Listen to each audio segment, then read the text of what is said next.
Hello, the view that you are seeing is from Istanbul. My name is Selim Birsel and I'm living in Istanbul. And I'm involved doing art professionally since the 90s. And now I'm as well as teaching art in a university in Istanbul named the Sabancı University.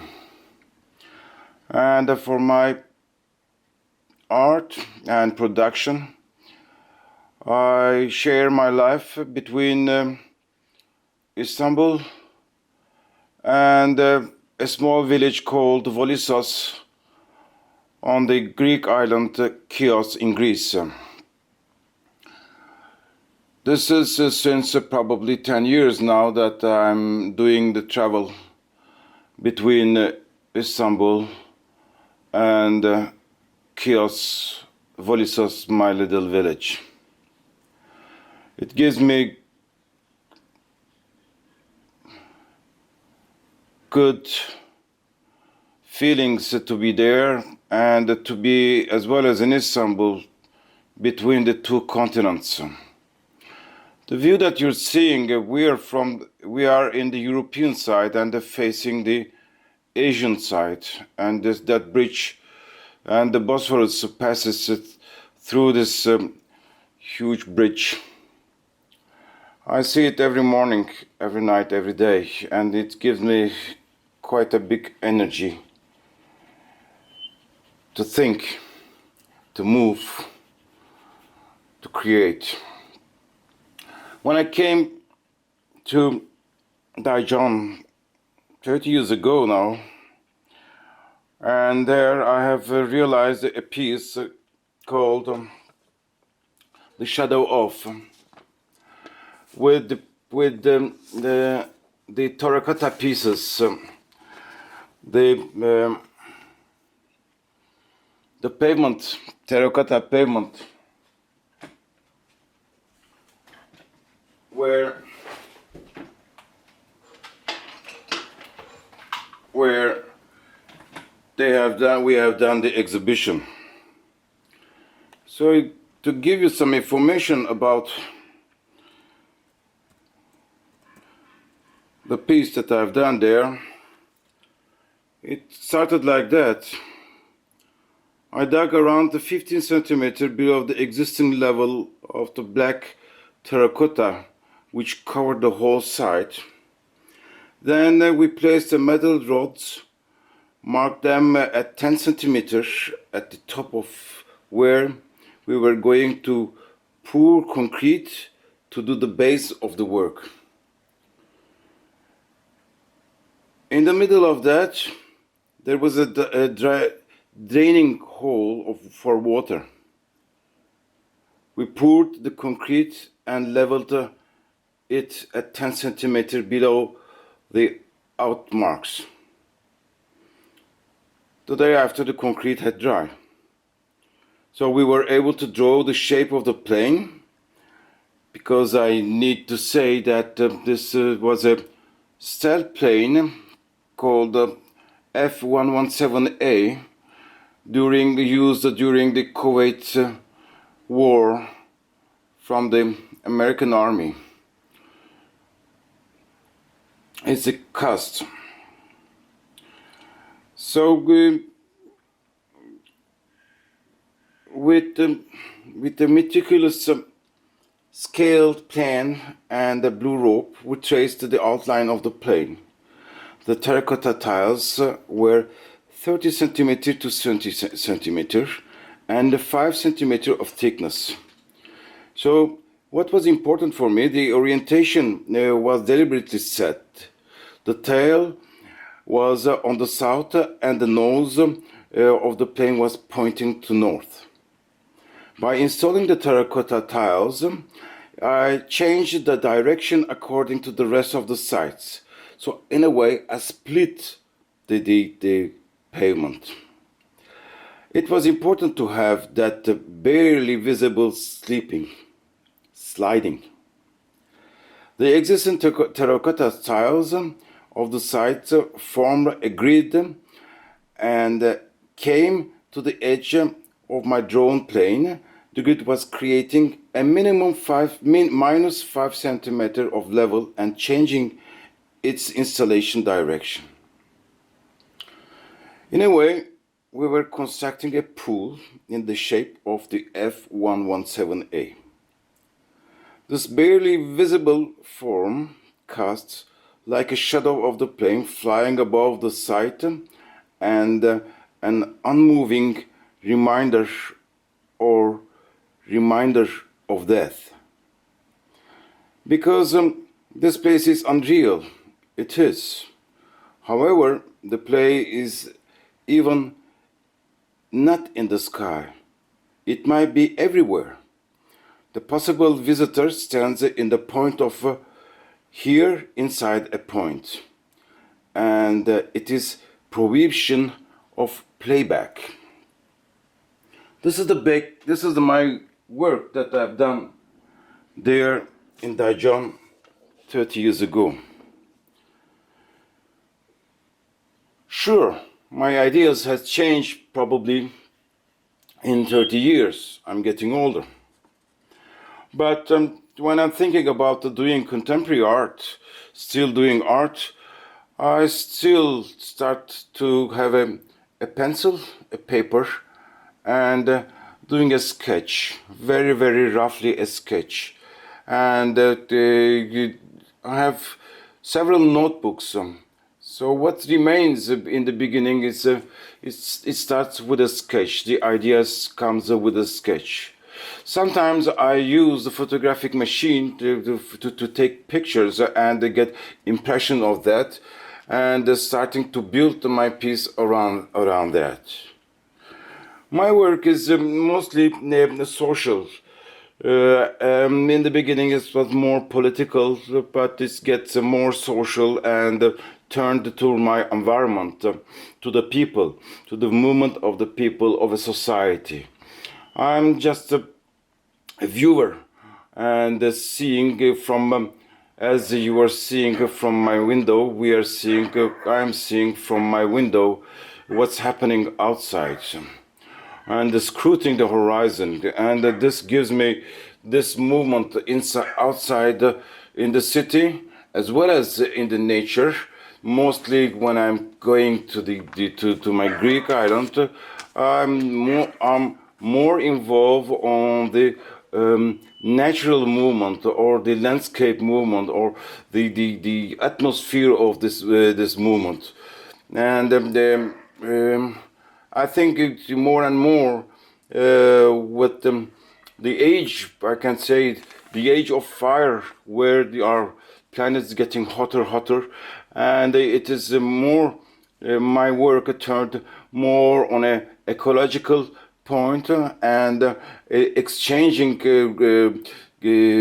point with the people that I'm facing.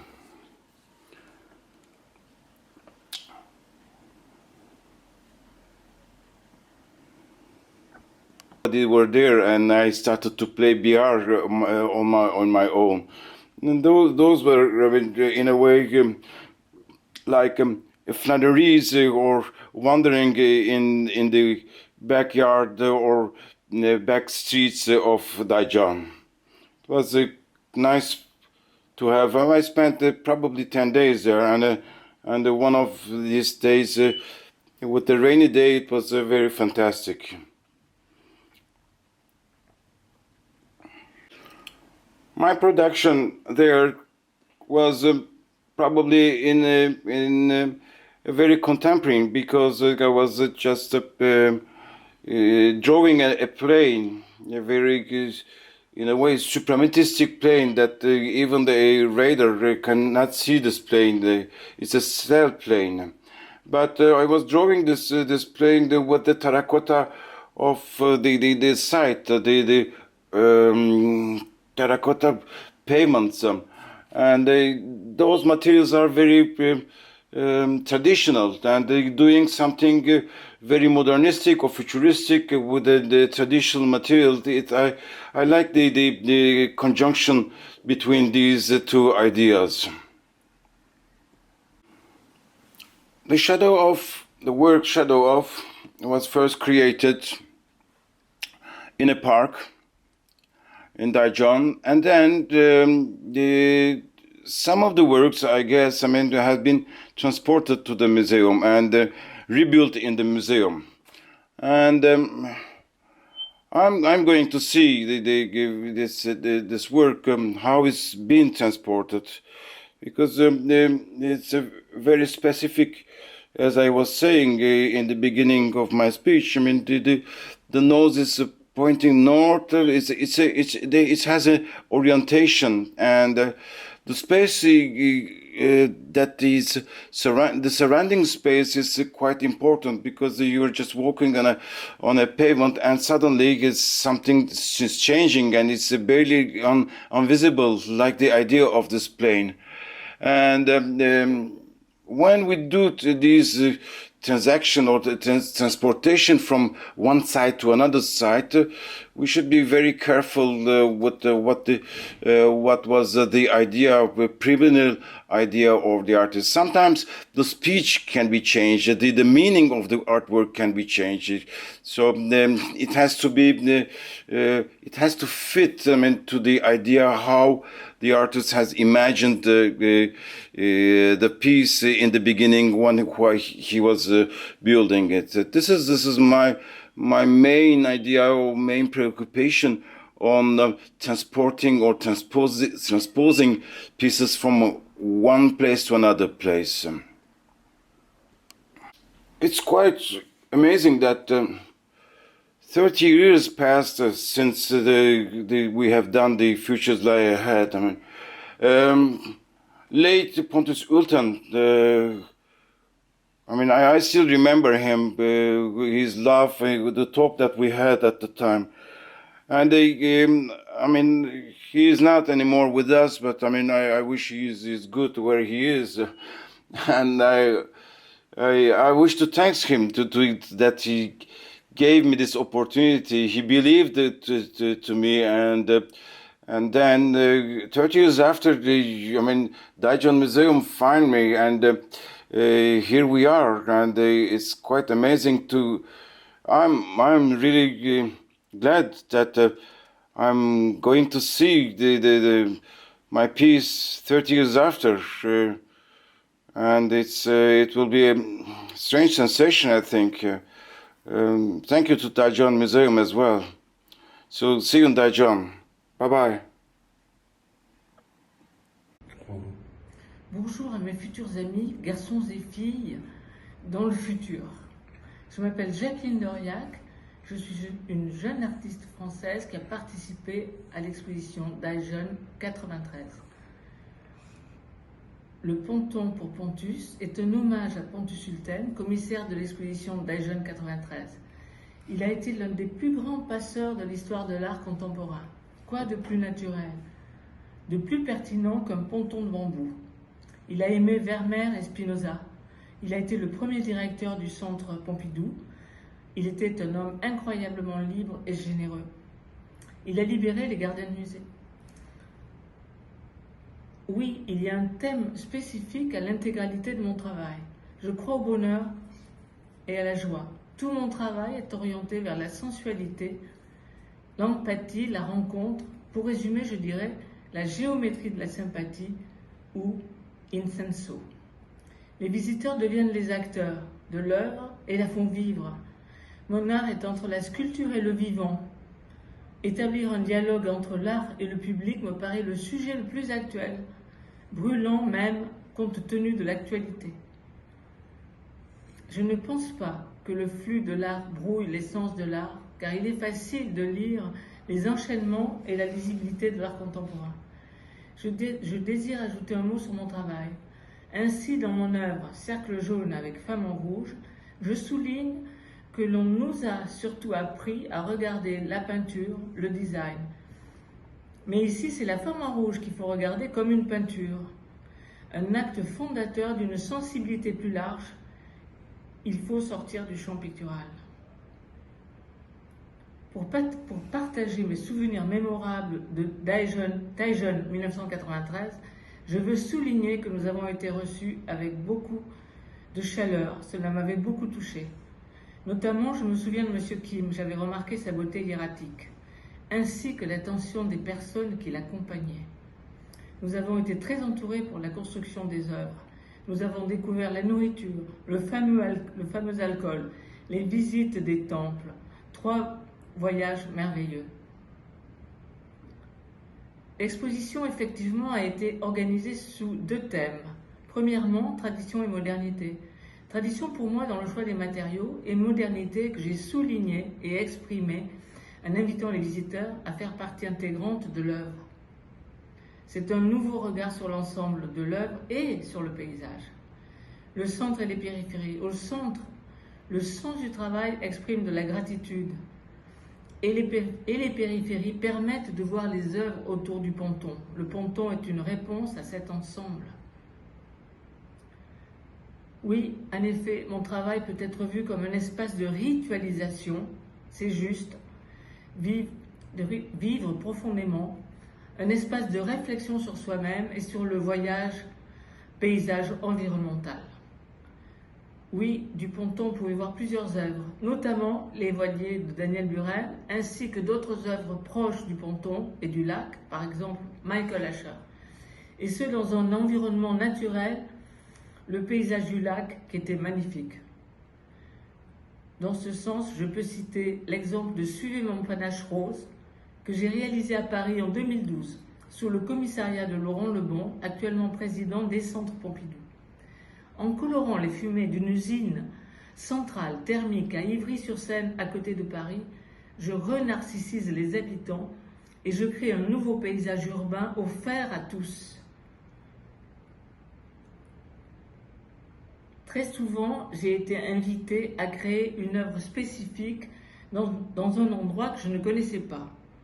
J'analyse donc les différentes composantes d'une situation et il s'agit de les dépasser.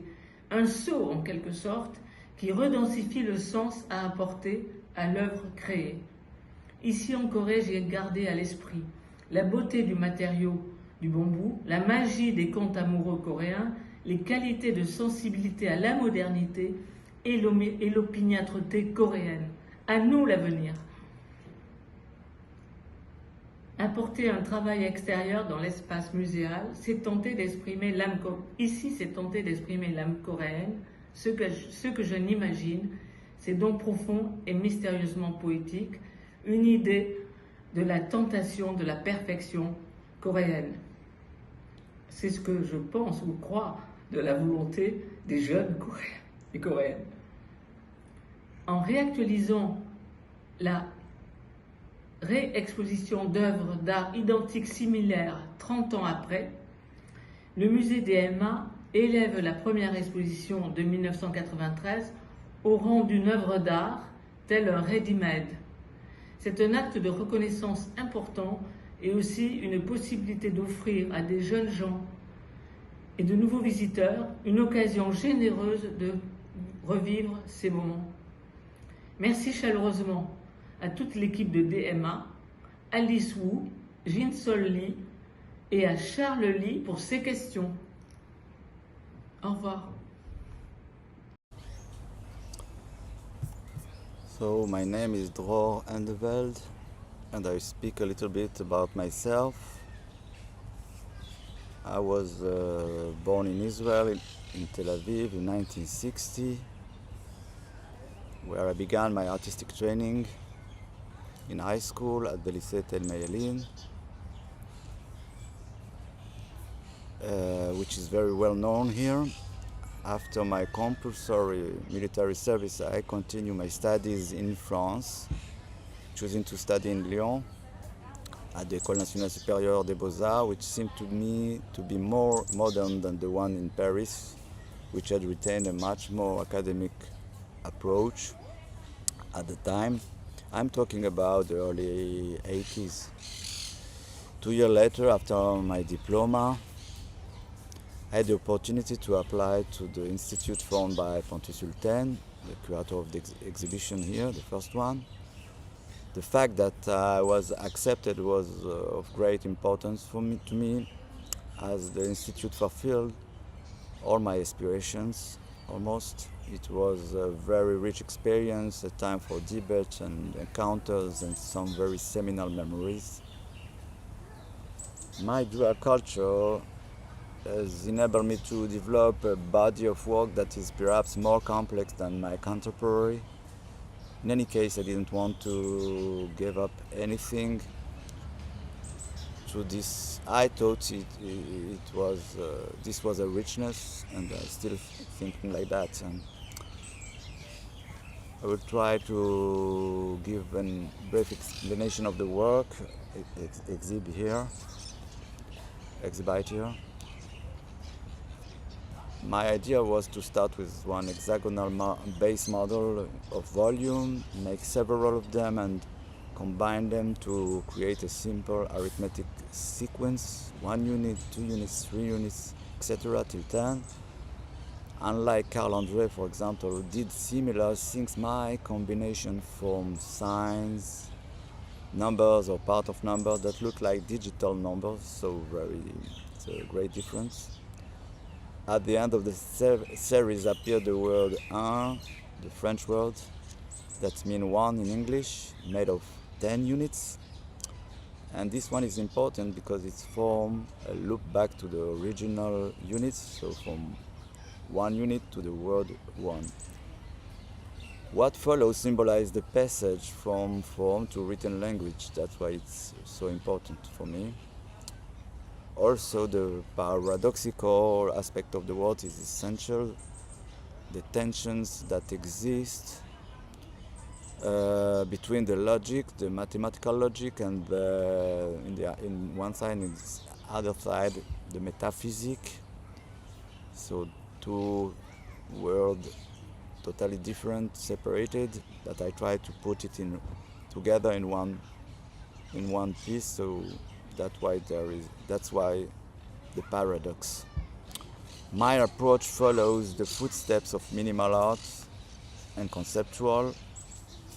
I had a great respect for those two currents, and I tried to take a critical approach of them, a kind of dialogue, a debate through my piece. I didn't take art for me is the place where truth is not only that where I restart. Art is the place where truth is only a point of view. I think controversy is essential to creation. Now I will share with you an anecdote, an episode that happened while preparing the exhibition in 1993. When I arrived to Daejeon and saw the first test of the work done in concrete, I was completely unsatisfactory in terms of execution. I was quite depressed, but after a discussion with the late Chen Zhen, the well-known Chinese artist, that was my friend, I decided to do it in granite. I was lucky enough to restart the piece, to restart the production, and it's obvious that it's much better this way. It corresponds much better to the site and gives that touch of tradition compared to a modern design. The digital figures. So the exhibition was organized under two themes: tradition and modernity, and center and the peripheries. I believe that both concepts work very well with the piece I've done, but perhaps the idea of tradition and modernity is more visible. First, granite is a traditional material compared to a modern design approach, as I said before.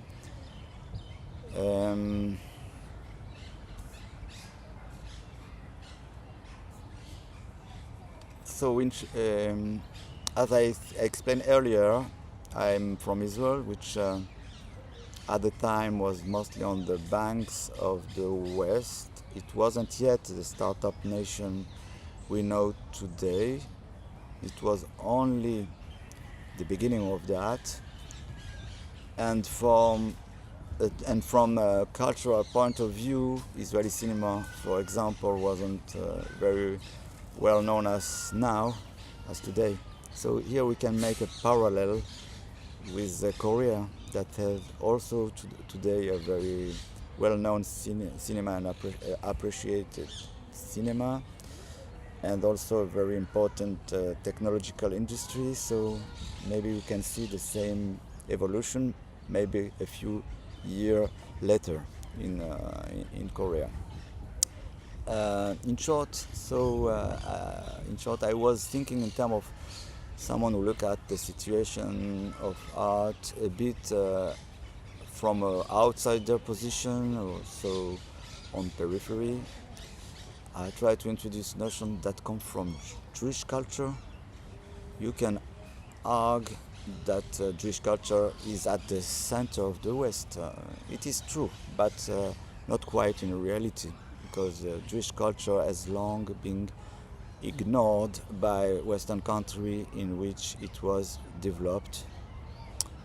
It is clear that Jewish culture was for a very long time on the periphery of Western culture. The 20th century changed totally this situation, but also it also caused the tragic history that we all know. I explain a little bit about the concept of unit in my piece, in my work. Part and whole is an important concept in the work. A unit is a whole, but each unit combined in a sign. A number, for example, becomes a part. As I said earlier, the paradoxical aspect of the work is important. This paradox is particularly apparent in the 7 steps of the series, where the number 8, made of 7 parts, appear just after 6 that is made of 6 parts, 5 made of 5 parts, and 4 made of 4 units. So here you must understand that, 4, 5, 6, 8. Here you must understand that the logic of the work is guided by the form and not something else. So when I come for the first time here, when I planned my work here, I knew from the site only by the plans of the construction of Renzo piano, so I could easily determine a scale for it. And Korean culture was totally unfamiliar to me, so I choose to work with numbers, where we are touching on something that seems universal, from which I could envisage a piece.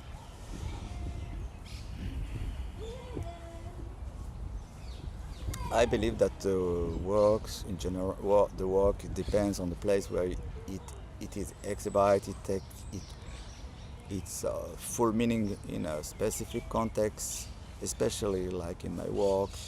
It's come in a relatively uncultured works that seek this exchange. I see it like that.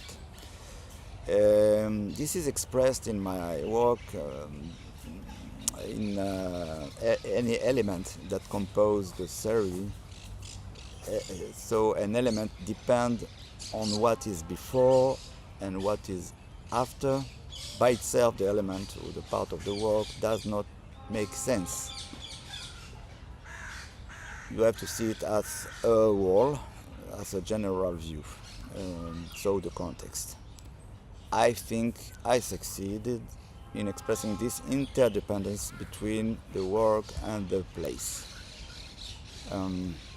it's going to be a total surprise to discover the place, but the museum. But I like the idea of being the first spectator of my work. I'm very curious to see how it will turn out. For me, a work is the counter between a work and a work, so something that you imagine in your mind and a place. And that's the part that escapes us, so we can't control it totally. It's always a surprise, and it's good it's like that. So I designed, of course, the work for the exterior at the first time. It was one of the aspects of the exhibition. I was very happy to have this experience. There was something very stimulating about working in this context. This opened my eyes to issues that are not in the priority of a young artist in general. I had later, thanks to this work, the possibility of doing other works for the exterior. I owe a lot to this experience in Korea. Now there is a new radical different opportunity. I'm not afraid of this new experience. I'm delighted with this, and I hope that it will open other new issues for me. I'm very excited it's very exciting to exhibit a work again 30 years later, especially as for me this work is central. My work is this work, and is a kind of manifesto of my approach. When I see this work, the new one, I hope to be able to say it's not aged a bit.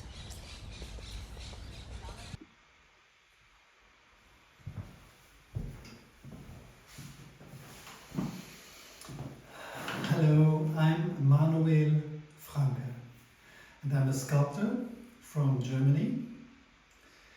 And 30 years ago, I have been invited by Pontus Hultin, this famous curator. And I didn't know anything about Korea, Korean architecture, Korean culture. At that time I lived in Paris, and there is a center for Korean culture with a library. So I went there and I saw these beautiful roofs, and I had the idea to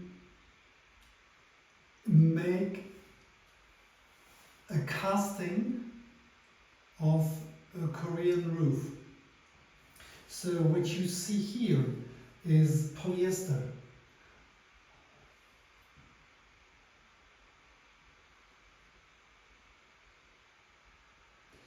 So what we did is to create roof tiles, a curved surface like a roof, and with pigment and polyester we made a casting. So this side is exactly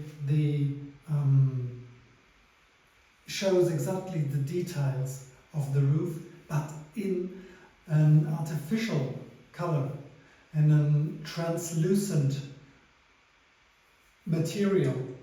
You can see the light coming through. See, it was a lot of work. And finally, we put the whole system in a sort of rectangular cave and filled it with concrete. Here you can see how it has been built. The roof tiles, that's myself, a tent, and the curved ground. These are the metal beams, because we had to put a lot of construction. And this is Mr. Go. Mr. Go he was specialized on conceiving all kind of sculptures, and he didn't talk any word of English, and myself no word of Korean. And nevertheless, we had very good discussions, but our discussions were that way that we made little drawings, like a small comic. So I was drawing something, I showed it to Mr. Go, and he didn't say anything. He made a drawing himself, and so we find good solutions for every problem, and we had a lot of fun. So this is these are the friend. They became friends when we built this sculpture.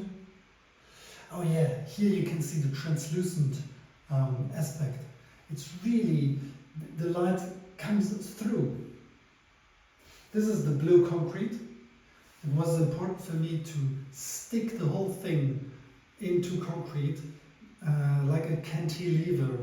It was really, it had a wonderful movement. Isn't it fantastic that the Korean roofs are curved in every direction? This one, this one, this one. And it was quite good to see how people came to this exhibition. They didn't expect art, because Expo 93 was not an art show. The art was just a part of it. And they came and saw these big sculptures, and this one was very close to them on one hand, because it had to do with their normal surrounding, normal Korean architecture, and on the other hand it had to do with this artificial material, this future idea, because the whole surface of Expo 93 was conceived to future. What are we going to expect? Where are we going to? And I think my positive color and this positive material, polyester, it went very well together with the traditional sculpture.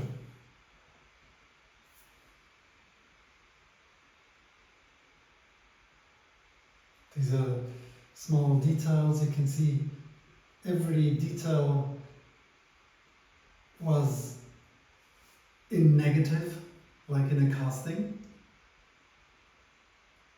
This is the shelter where many sculptures and paintings were protected. Oh yeah, this is another work. That's a work of mine years later, but it has to do, it's blue concrete, it's a curve, it's orange, and it's this is a very famous museum in Frankfurt in Germany, the Städel Museum. And I thought I have to show you this because it's so close to the Korean work, isn't it?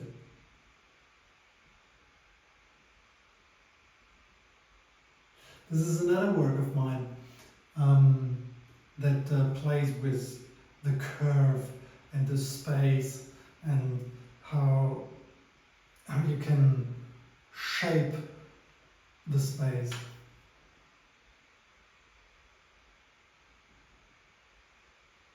This is in Wuppertal, years later, in 2014. This is my work. This is a work of my colleague Leni Hoffmann.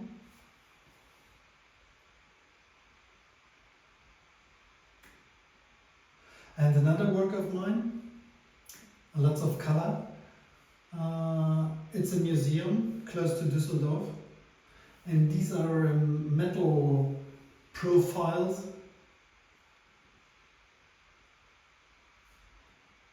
and they cover the whole, they go from here until here, each one 1 meter. And of course it has to do with my work in Korea as well.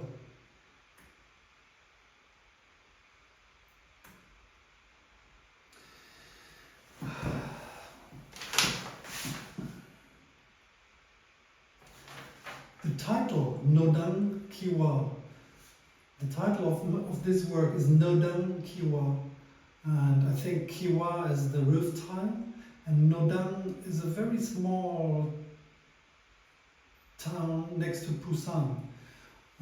Mr. Go and myself, we went to Nodang to see the kilns where the roof tiles are produced, and we ordered them for my work. This was a very nice trip from Daejeon to Busan. Yeah, I think that's fine. It's just a little introduction to my work, and I'm still happy about it. Thank you.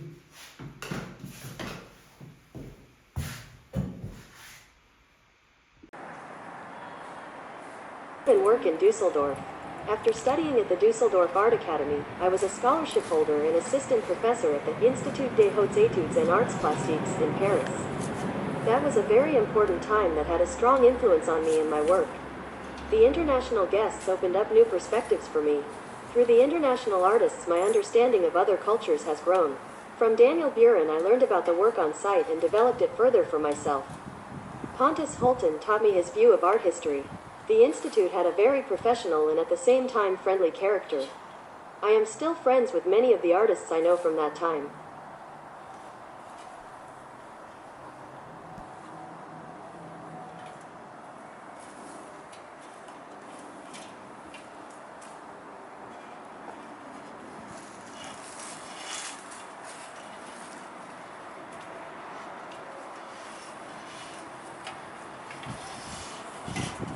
A net hangs over the water, filled with the furniture of an apartment. That is the idea for Bang in 1993.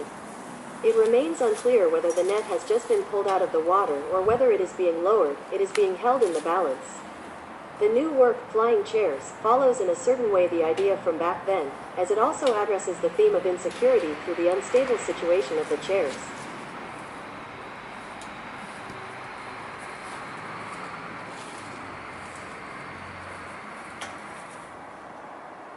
Many of my works react to and change the places in which they are shown. I often use industrially manufactured objects that I transform through the way they are presented, e.g. hanging, bracing in space.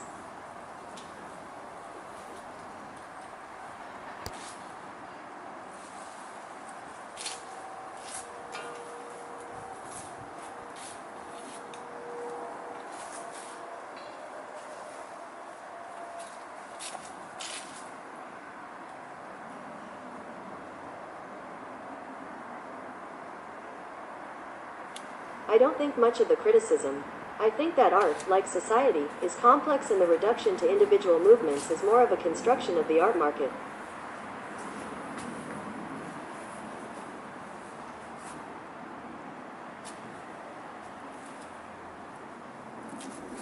I spent 3 weeks in Daejeon and spent a lot of time at the Expo construction site. During this time I have seen how quickly the country is changing. That really impressed me because everything happens much slower in Europe. At the same time, I was also shocked at how few traditional buildings were preserved. I thought a lot about the different ways of dealing with history in Germany and Korea.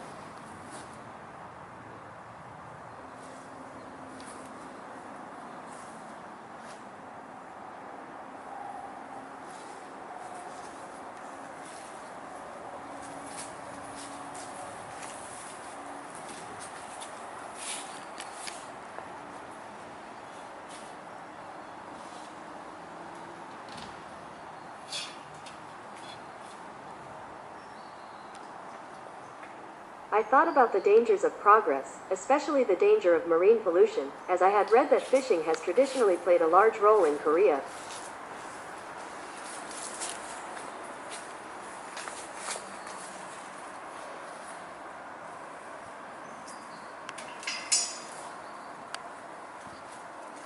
The furniture is mostly from my childhood, the 60s and 70s. They were used, a cot was even from my parents' house. I associated childhood memories with it.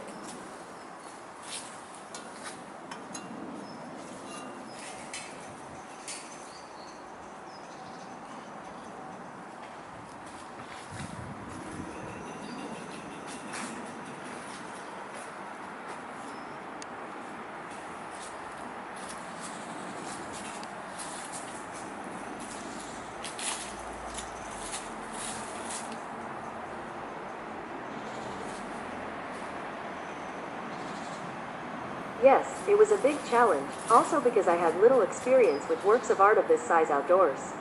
I based myself on work I did the year before, table and dishes, and developed it further.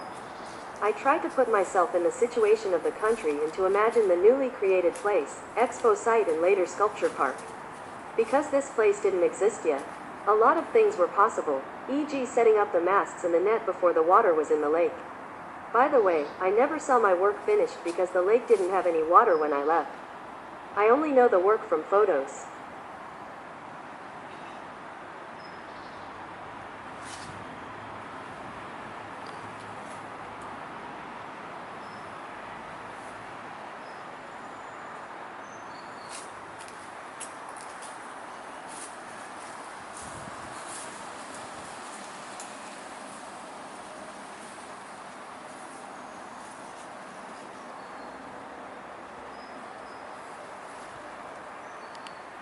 I tried to adapt the work to the museum space. Of course, there was no water, which played a crucial role.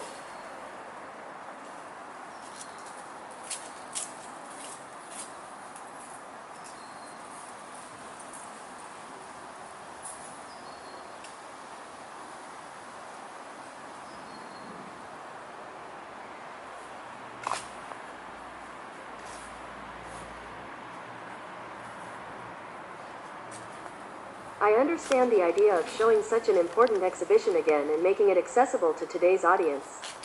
It became clear during the preparations that this is extremely difficult, and that is why it is perhaps logical to only present my work as a model and in the form of photos.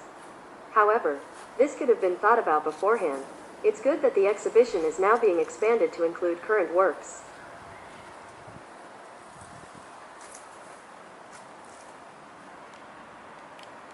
My name is Bjørn Nørgaard. I'm a sculptor born in Copenhagen in 1947. In 1964, I dropped out, as we did in those days, from the gymnasium. I was mathematics and joined the experimental art school in 1964 and have been working with art in different forms ever since. I'm a professor at Royal Academy in Denmark, and I have been guest professor all over the world and making lectures there.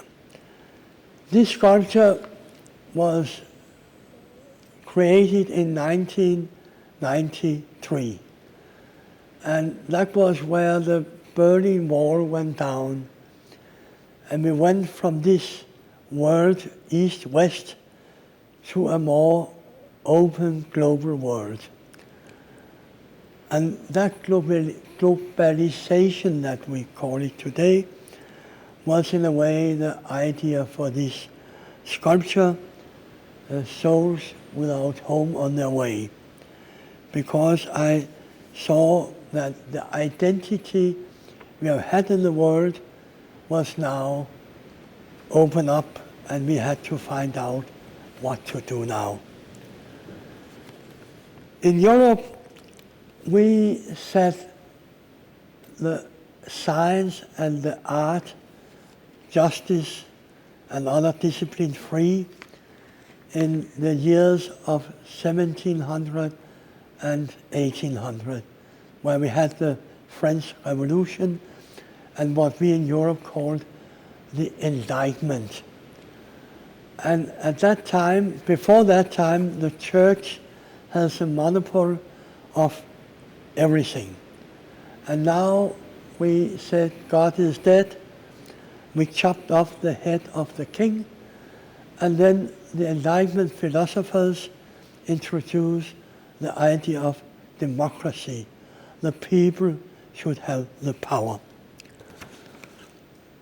This art form that we developed in Europe after that is what we call modernism. And that modernism was exactly because in the Enlightenment, as told, we was a free and independent discipline to acknowledge the human being and the world as such. And the artist got fantasy. That was an expression invented by the Romantic philosophers, and with this fantasy, art now could imagine the world in new ways and create new ideas of how the world should develop. One of the things that was extremely important by the philosophers of the Enlightenment was critique. To criticize was the way to develop, so that art and modern art and contemporary art has to be answer to critique is a part of what we understand as modern art. One of the things which was a very great experience about this exhibition was my first arrival in South Korea. And the meeting with the staff and the workers at the exhibition was a great experience, because when you work with new people, with people who have other ways of discussing the world and another language with new syntaxes, you learn also something about yourself. You have to understand what you are before you can explain other people what you are thinking. So that was a very important and very fine experience with this exhibition. When we talk about tradition and modernity, in modernism, it was very common to throw away tradition and say tradition is not bad, but tradition is old-fashioned. We have to develop something new. And the modernists understood themselves in contradiction to tradition. So now they could liberate every single person and its own spirit. But in the 60s, something happened, because now we have thrown away tradition. So in a way we could take it back and use it more free. So in the 60s, tradition was no longer something we had to fight against, because we were liberated already.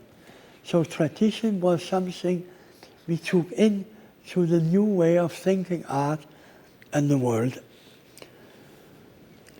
So now when we go to Korea, one of the ambition was exactly to discuss this tradition, because of course in other parts of the world you have quite another tradition than we have in Europe. So that we as artists from the 60s has opened up this contradiction between tradition and modernism, did that it was natural for us to go into a dialogue with you, with Korea, with the Korean way of looking at art.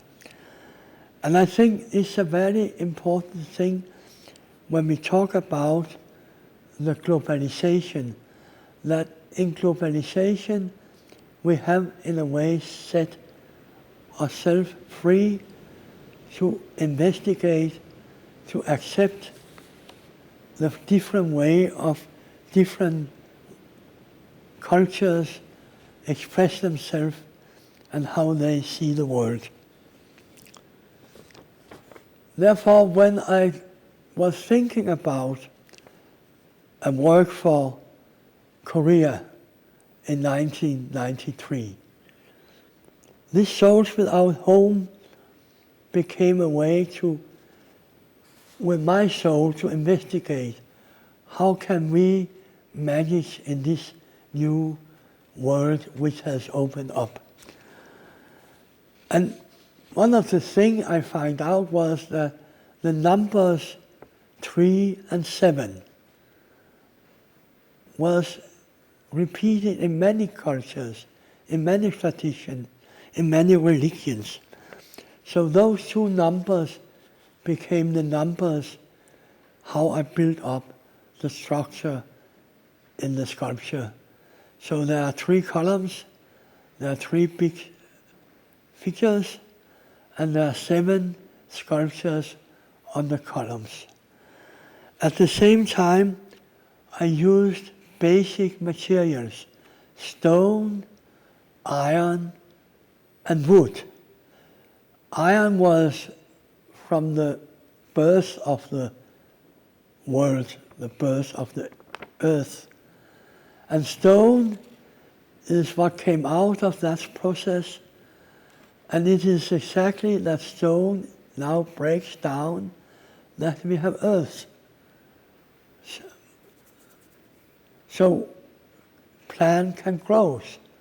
And then we have the organic materials like wood.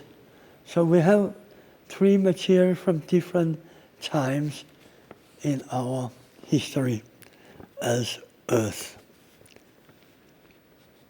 I think when you come to a new place, when you are doing a new artwork, especially when you work into a new culture, I have 5 things I always are thinking about. First of all, to be humble, to meet with an open mind, in an open, humble way, to take in what you see and what you hear.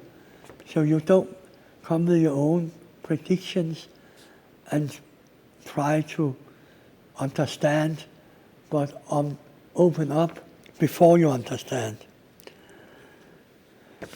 The next thing which is important is, where are we? What is the place? And here it was Korea. And so I was asking, reading, talking to try and understand and prepare myself for the meeting with something I've never met before. And then, of course, there is myself. When you are an artist and you have to do something that you mean serious, you really want people to have an experience, you cannot pretend. You cannot try to do something, maybe they will like it or not like it. You have to do what you think is necessary to do. So in a way, you are very self-centered as an artist, but that is exactly how you can do something what people can say, I don't like it, or I like it. And that means that in this way, the aim or hope is to create an artwork that otherwise couldn't be. But exactly this meeting between the artist and the place and the people creates something which is unique. Souls Without Home, on their way, is for me still an artwork I regard very much, or I value very much, for my understanding of the meeting with, and these special times, with Korea. You ask what it is to bring an artwork indoors. I don't think my artwork will be indoors, I don't know. But my main attitude is, what is done is done. What happens, happens. When I have done my work, the art belongs to the world, not to me anymore. This is 30 years ago I did the sculpture in Korea. And the sculpture is, the iron, the stone, the wood is the same. But time has changed, and the world has changed. So now it is also a dialogue in time. And some artworks belong to a certain time, to a certain space. Other artwork has a formal structure and an inner spirit which is out of time and space. But when we talk about future, I'm being an old man now. I have now the future behind me. But I have now 2 grandchildren, so I hope for the future for humanity. My name is Veit Stratman. I am a sculptor. I'm living in France for a number of years. I was born in Germany. Maybe that's why I consider myself as a European of German nationality. I did my art studies at the Haute École des Arts du Rhin in Strasbourg and at the Staatliche Kunstakademie in Düsseldorf. Parallel to my art studies, I studied at university, namely history and political sciences.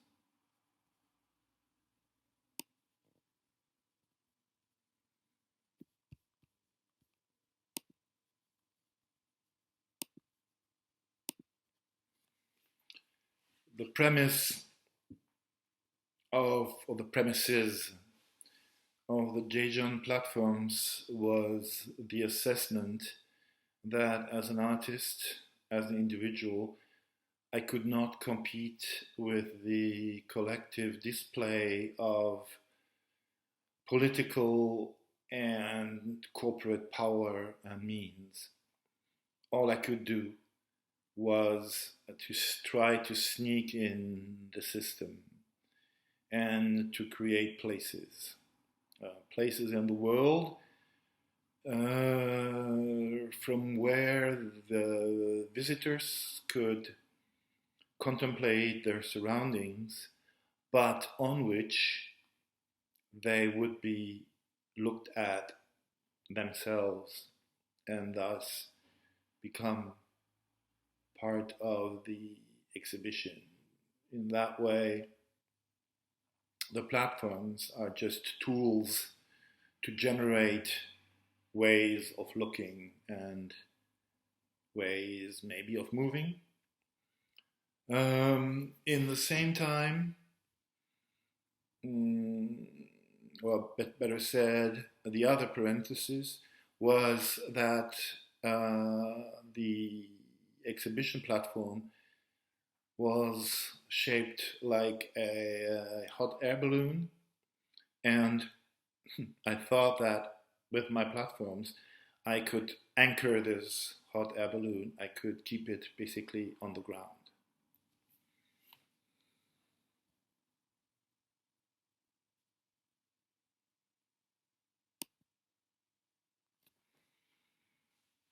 No, there are no themes, ideas, concepts or subjects I could name to englobe my work.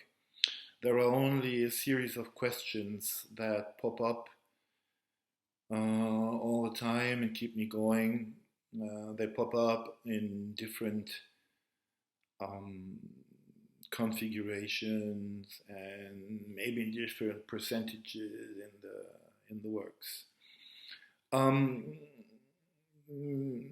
going to name 4 of them. The first would be if a work of art can be based on the notion of choice, of decision making, of the posture of those who encounter that artwork. So can this decision making become constructive or artistic material?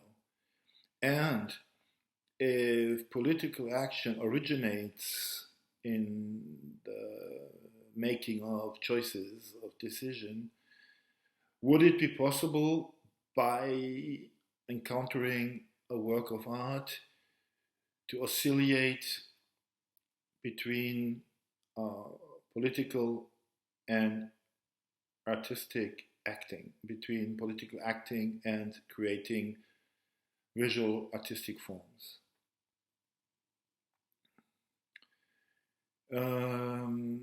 The other question would be if a work of art needs to add sense or add something to a given situation, or if it can dissolve a situation, a space, a context.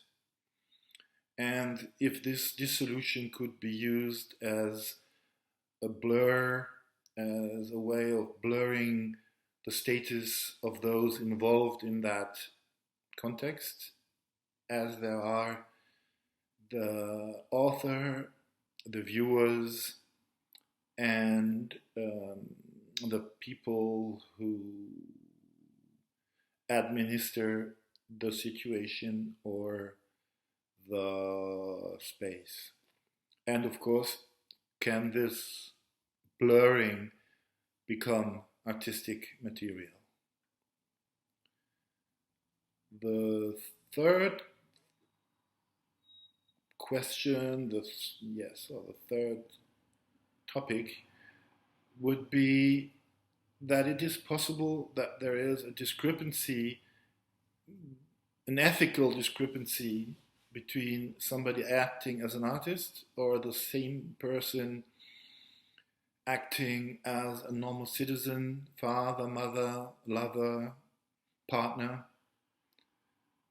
that something is ethically right if you act as an artist and ethically not right if you act in the other roles one has in his life. And of course, can this discrepancy be used as material, artistic material? The last question, which refers the most to the Dejan platforms, would be if a work of art is necessarily a place you look at, something you look at, or can it be something you look from, or can it be a sort of deflector to what it is not, to the world?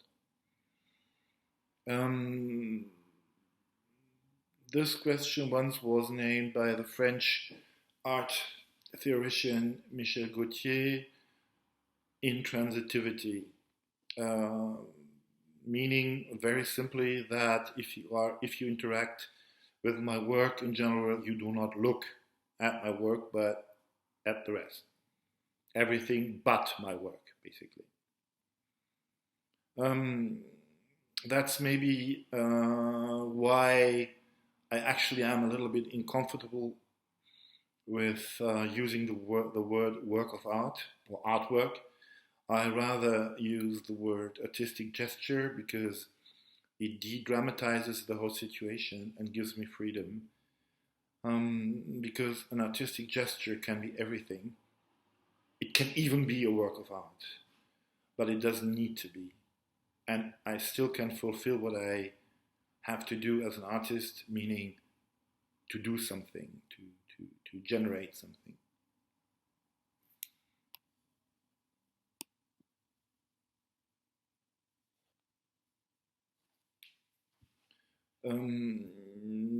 No, I don't think that the flow of contemporary art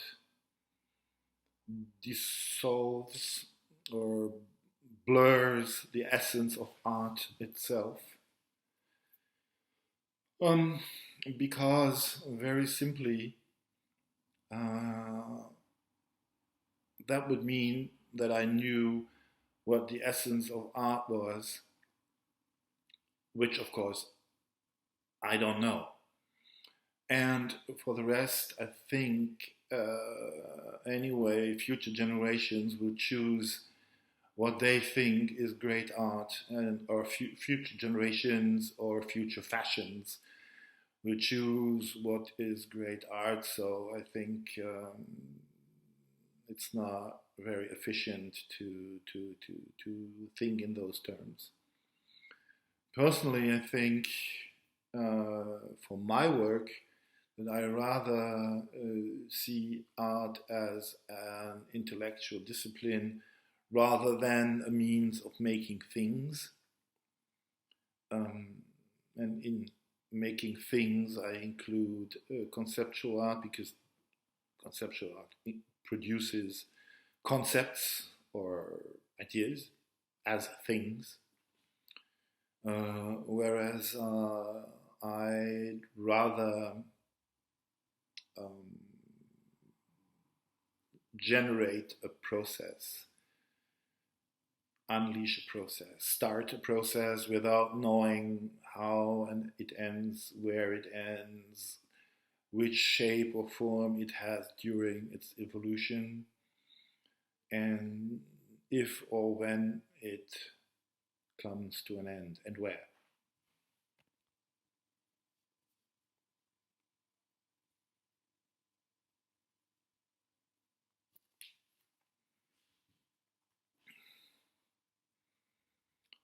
The most memorable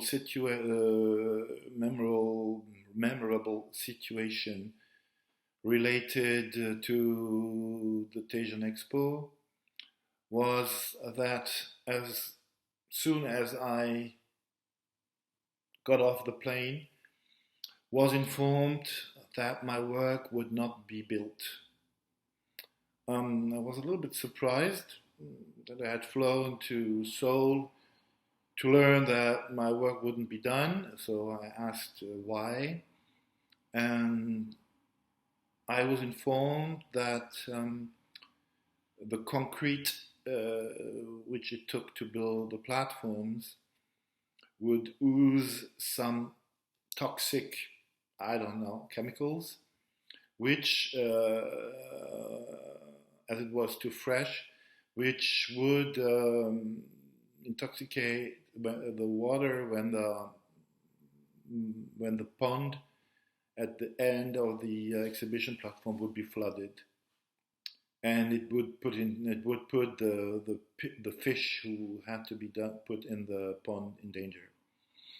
I was a little bit surprised, I must say, that at the same time I saw that in what would be the pond, people cast foundations for other artworks, and I didn't really know why that concrete would not be dangerous, whereas mine would be dangerous.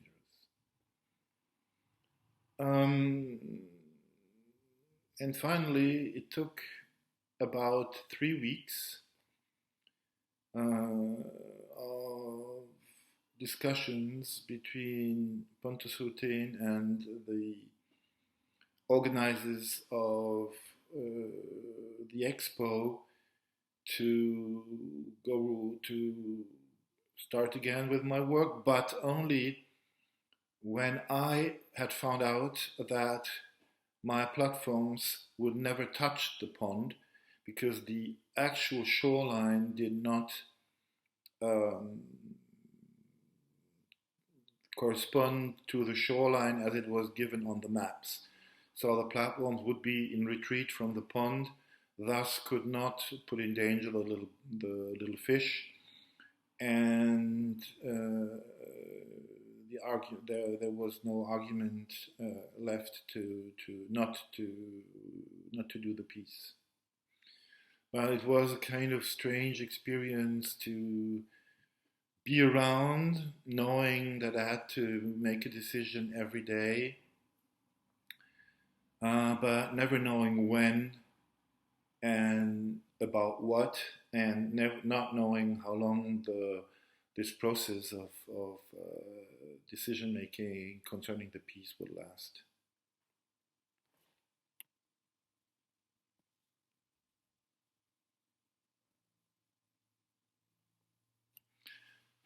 Actually, I was not aware of the themes tradition and modernity and the center and the periphery.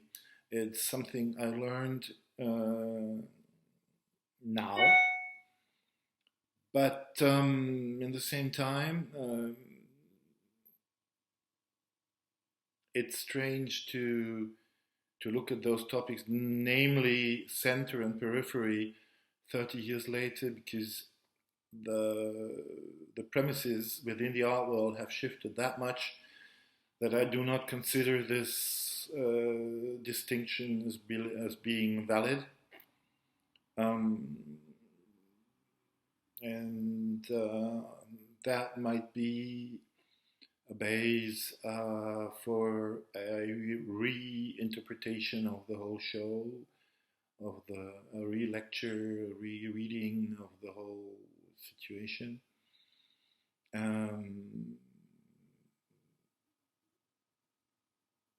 As for tradition and modernity, that sounds like the debate on what is contemporary, which was very active in the 1990s, but which I think by now is not of any more validity. It is in a certain way obsolete.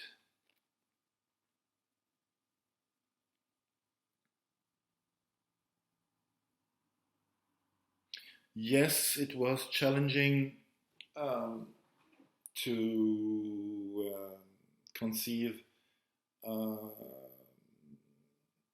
site-specific work for a place I have never been, but in the same time I disposed of very precise plans, very precise descriptions, and a very precise scale model of the site, which allowed me to work as if I had been there.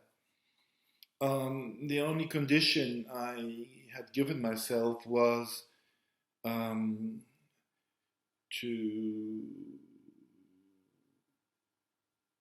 conceive the piece in a way that it could be done, meaning that I was sure, without having been on the spot, that all the means of the construction could be found and or were present already.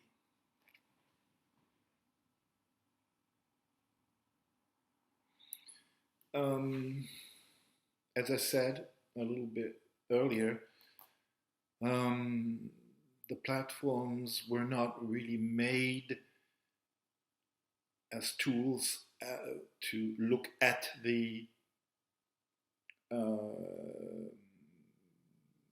display that was the expo. That was one of many aspects that it was possible to look at the expo, but it was not the main reason for the existence or for the making of the platform. It was a premise, but it was not the main reason for their existence and for their form. So, as the site of the expo, and the exhibition site does not exist anymore, the work needs, of course, a reinterpretation.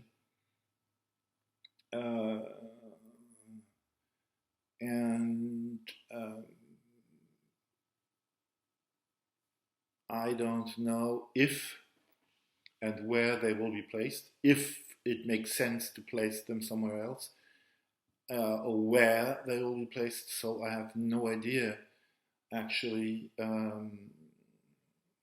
what people will look at, or if they even will be able to look at something. That must be decided in another moment when those kind of decisions can be made.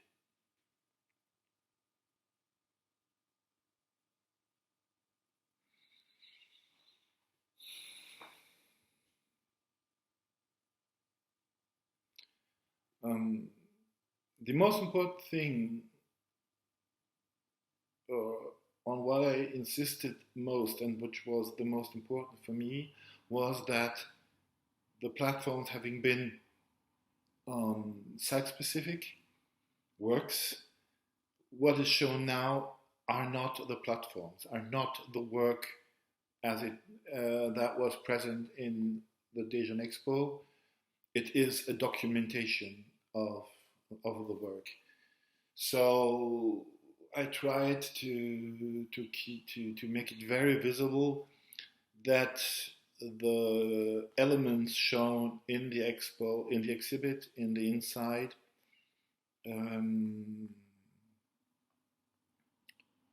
are not the original work, but its representation. It has a sort of archaeological touch. It is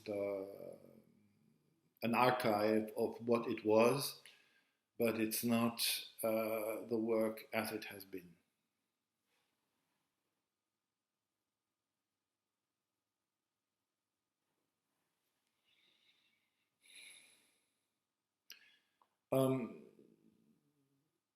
Showing the same artwork after 30 years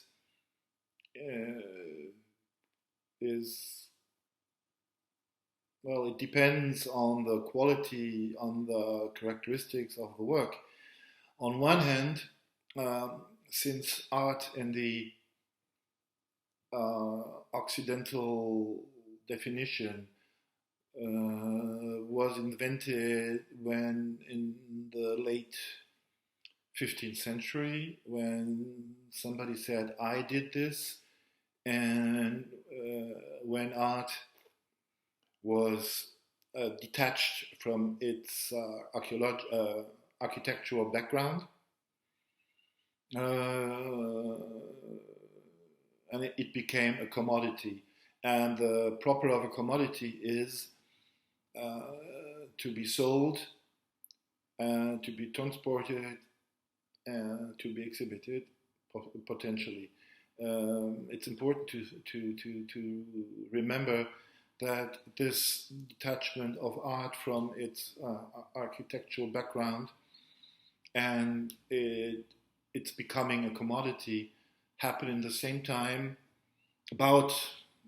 roughly in the same time, when in Siena the first bank was opened, when the notion of capitalist society started, and yes, and when artists had the possibility, or didn't need to wait for to be commissioned, but could pre-produce works that transport them and show them.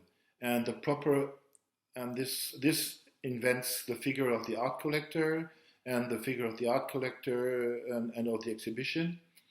And thus, if art is a commodity, a transportable good, showing 30 years after is not a problem. It's what museums and art collections do all the time. For site-specific work, it's very different, as this work does not really exist anymore, and the most important part is to invent a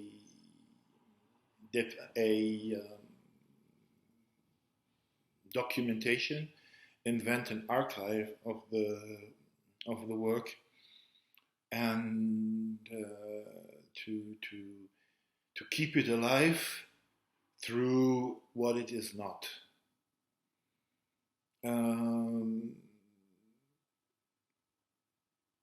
The other thing is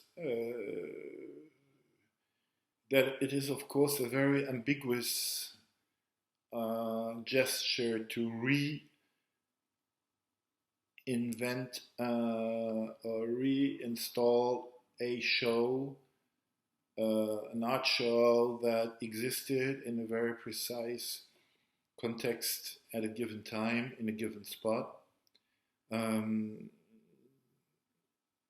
We are more or less entering a gray zone there, because it's not clear where actually the artifact starts. Is it the exhibition? Is it just the artworks, or is the exhibition in itself an artifact which is reinvented, reinterpreted?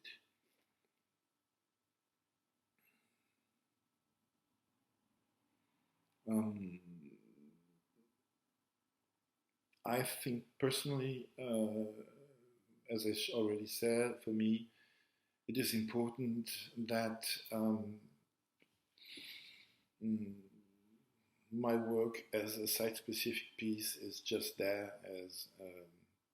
as its own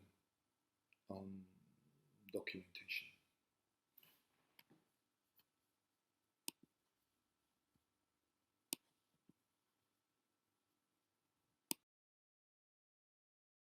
My name is Jan Svenungsson.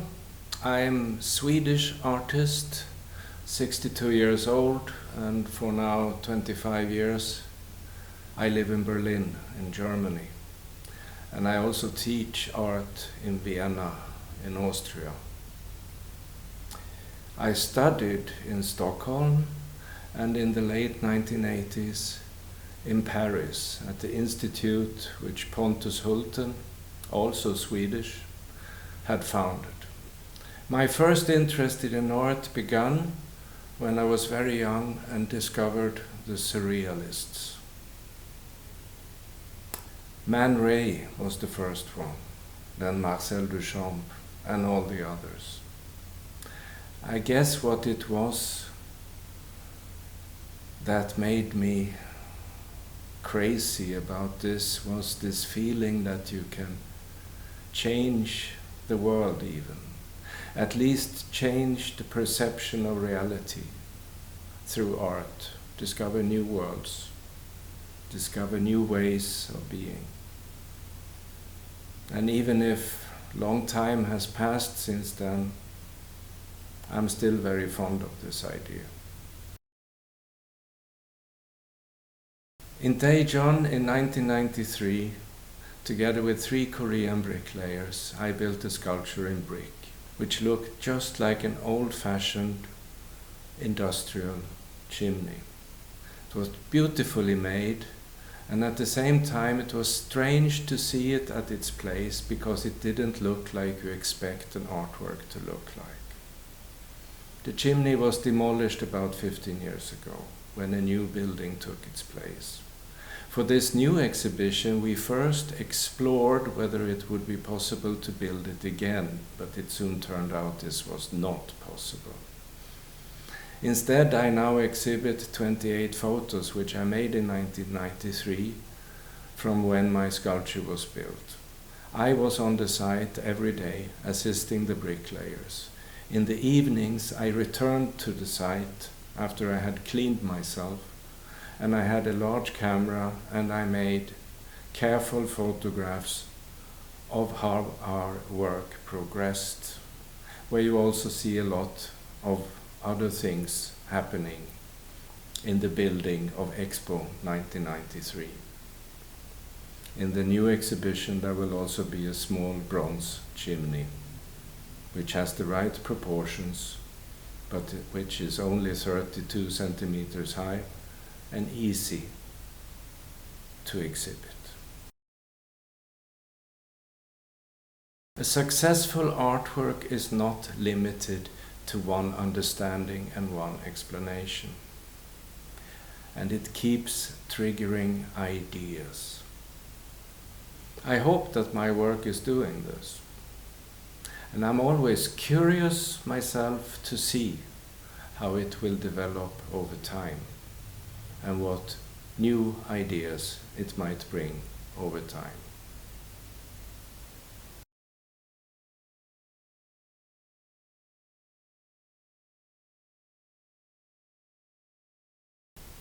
Contemporary society is very diverse, and the highest value in a democracy is the freedom of the individual to express themselves and to live their lives in a way which is good for them. In such a society, art will be diverse as well.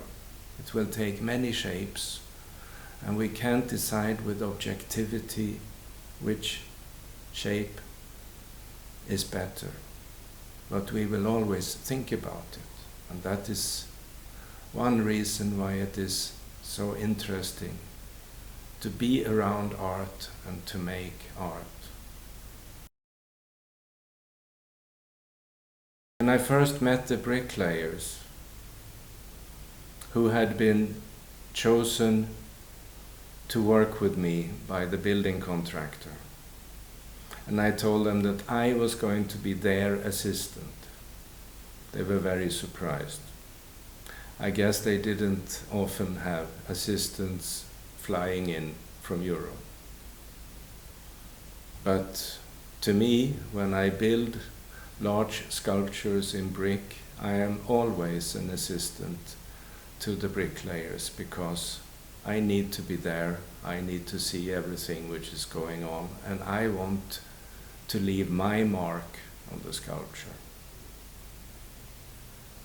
With the 3 bricklayers in Daejeon, I had a very good relationship, even though we couldn't speak to each other. But there was an interpreter, a young woman, who came by every once in a while and helped us to communicate.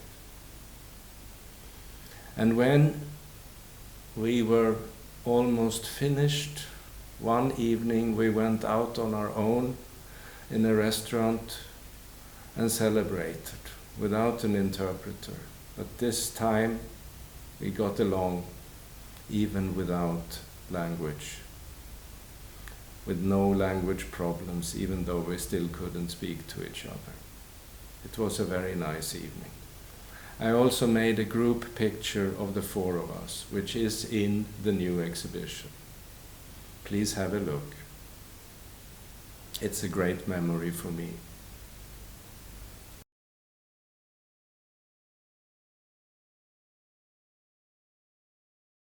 When I was invited for this exhibition in 1993, I had built the year before the first chimney sculpture outside of the Moderna Museet in Stockholm, Museum for Contemporary Art, which Pontus Hultén had been the head of in the 60s and beginning of the 70s. Apparently, he had seen my chimney outside of that museum, and I think that's why he invited me to the Korean exhibition. But I first proposed something more easy to do, and I got no answer. And when I finally met Pontus and asked, what about this exhibition invitation, he told me, I don't want this thing you proposed, I want a chimney.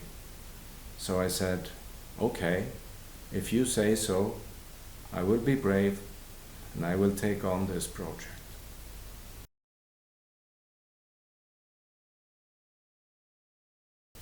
If you want, you can see my chimneys as symbols for the end of the industrial age, because they look just like these chimneys which would stand smoking beside factories.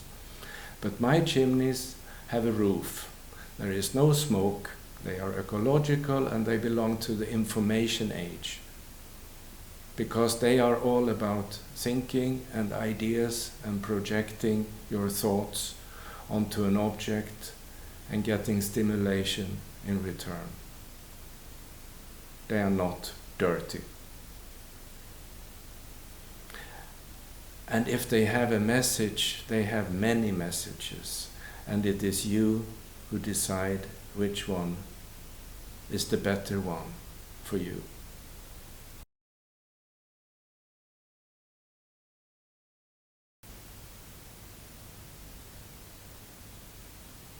You can't build something like this alone. It depends on getting along with people, convincing people, and making decisions in relation to the knowledge you have and the knowledge the others have, and what is right in your mind and what is possible according to them. I was dependent on first Pontus Hulten inviting me, then Mr. Go, the building contractor in Korea, which took me seriously when I met him on my first trip, and who let himself be convinced that we could build the chimney with only bricks, that it didn't need to have concrete inside, which was his first idea. Then, of course, I was helped by a guide when I was traveling in Korea, Miss An. You can see her on the first picture, my first of my photos in the museum. She's standing on the place where we're going to build the chimney 2 months later. And most of all, I'm grateful to the bricklayers. Cho, Chang-sun, Kong, Kil-sang, and Lee Pum-yung. A great team.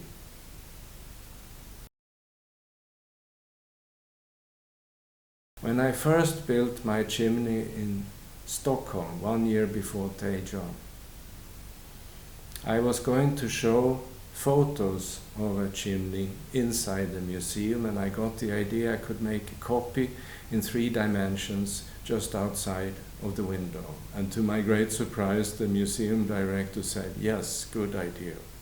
And I managed to do it together with 2 bricklayers I found. It was very special. It changed the way I worked for a long time. And it led to me traveling to Korea 1 year later and building the second chimney in Daejeon. And now, 30 years later, I'm bringing the 3-dimensional chimney from Daejeon back into the museum, the new museum in Daejeon, in 2 dimensions. With art, it goes always back and forth, and you never know in the present where you will be in the future. It's always about changing your perspective.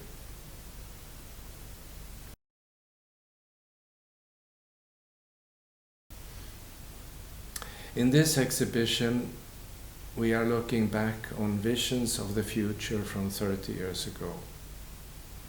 And it was called Future Lies Ahead. And future is still ahead of us.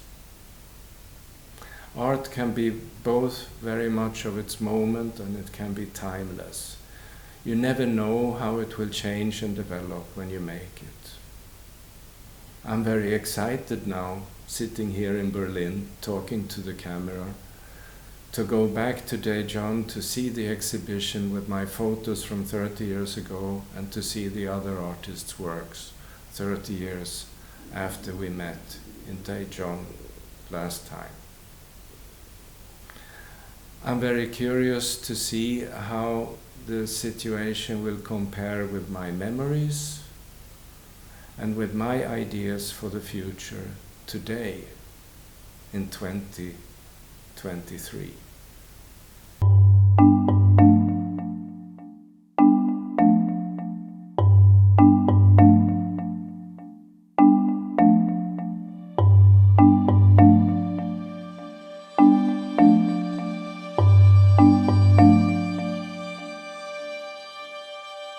Jest to obcowanie z samym sobą, pewien luksus poświęcania czasu, przyjemność medytacji i jest to obcowanie z czasem i ze światem poprzez pryzmat kontemplacji.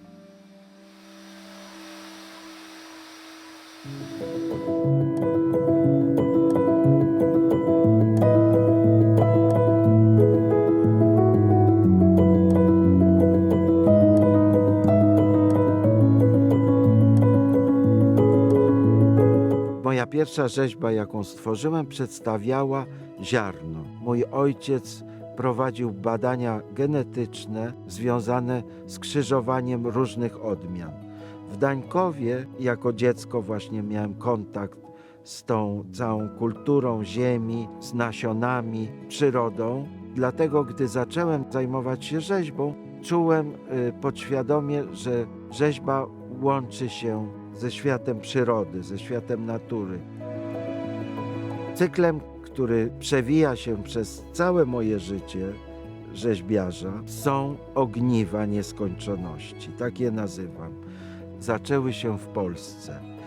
Był to czas dla nas wszystkich bardzo trudny, czas stanu wojennego. Były dla mnie taką odpowiedzią na ten cały okres, gdzie nasza wolność, nasza swoboda była dosyć drastycznie ograniczana. Dopiero lata później w Ameryce Południowej, kiedy niewątpliwie wpływ na mnie miało światło, przestrzeń, zupełnie odmienne podejście do życia południowe, mogłem jakoś zrzucić z siebie te ciężary i wtedy zmieniła się paleta, stały się białe, stały się takim abstrakcyjnym ogniwem łączącym ludzi i łączących różne tradycje, różne kultury, łączących świat. Moim snem było, aby w różnych częściach świata pojawiły się te ogniwa, które by tworzyły taką niewidoczną tkankę połączenia i ciągłości. No i tak w kilku miejscach te łańcuchy się znalazły się w Meksyku, znalazły się w Miami, w San Diego, na południu Francji, również i w Polsce. Zawsze byłem zainteresowany formami pochodzącymi z przyrody, formami organicznymi. I rzeźba echo jest właśnie takim wirem, taką organiczną prezencją, organiczną siłą w świecie, gdzie jesteśmy zdominowani przez kąty proste, ostre, krawędzie, siatkę ulic, linii prostych. Uważam, że takie organiczne, jak gdyby żywe formy wprowadzają pewną harmonię, równowagę i coś, do czego ludzkie oko lgnie.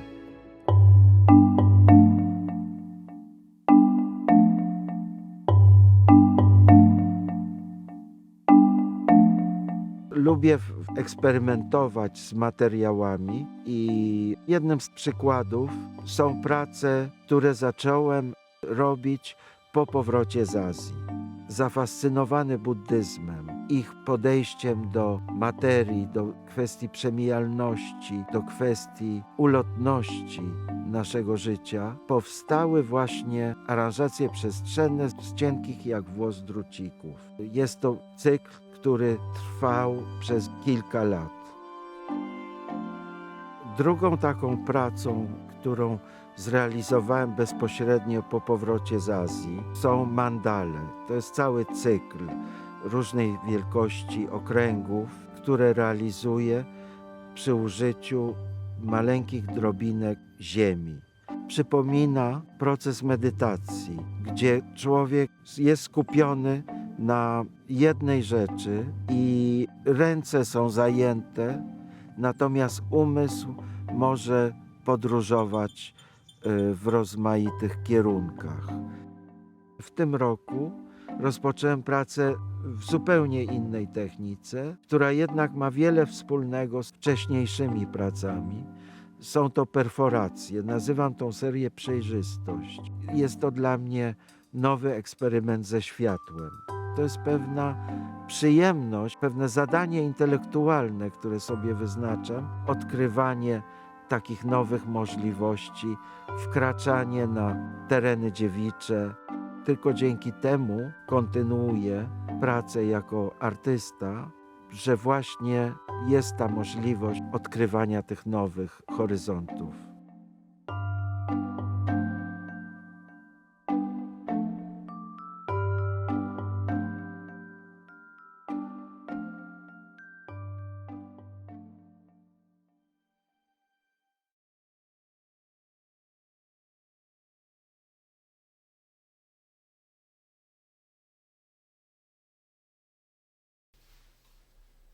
안녕하세요. 이인강입니다.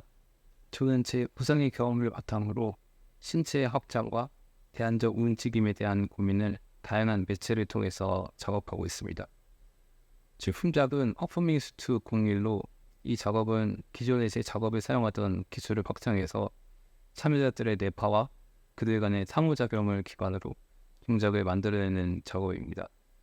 6명의 참여자들의 뇌파를 센서를 통해서 수집하고 이들의 뇌파의 집중도에 따라서 수트를 착용한 퍼포머의 팔이 움직입니다. 퍼포머의 팔을 제외한 몸통과 하체는 퍼포머 자율에 두고 결과적으로 7명이 함께 동작을 만들어냅니다. 이러한 방식을 통해서 참여자들 간의 상호작용으로 새로운 움직임을 만들어 보려 합니다.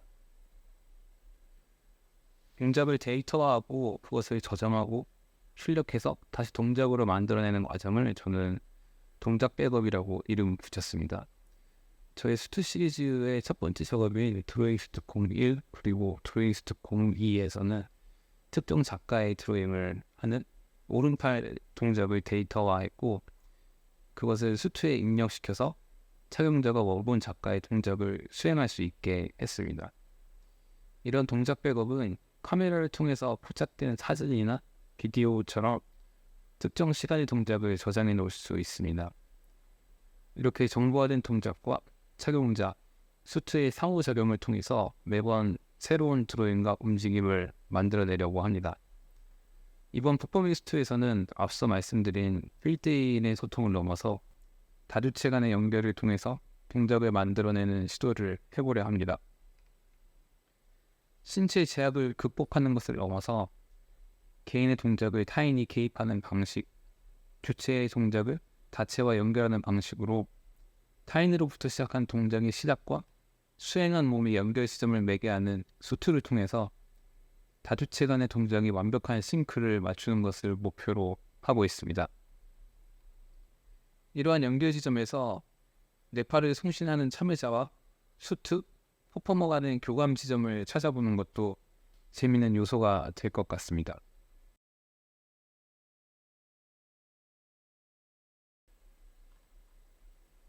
동작은 참여자의 집중도로부터 시작합니다. 레전도 센서를 착용한 착용자의 집중도가 일정 정도 이상으로 올라가면 모터가 정방향으로 돌아가고 집중도가 내려가면 역방향으로 돌게 됩니다. 그렇게 회전하는 모터가 감겨있는 풀리를 돌리게 되고 그에 따라서 와이어가 늘어나고 줄어들게 됩니다. 와이어의 끝은 양팔에 각 근육에 해당하는 지점에 붙어 있어서 근육의 수축과 이완처럼 작동하게 됩니다. 6개의 모터가 각 팔을 접고 피는 동작, 옆으로 들어 올리고 내리는 동작, 안으로 모으고 바깥으로 벌리는 동작을 수행합니다. 3D 프린터를 이용해서 만든 수트의 카피는 신체의 굴곡에 맞춰서 모델링했습니다. 와이어를 조절할 수 있는 여분의 홀을 뚫어서 다양한 체형의 퍼포머들이 착용할 수 있게 했습니다. 보통 와이어의 피칭에 따라서 퍼포머의 동작의 크기가 정해집니다.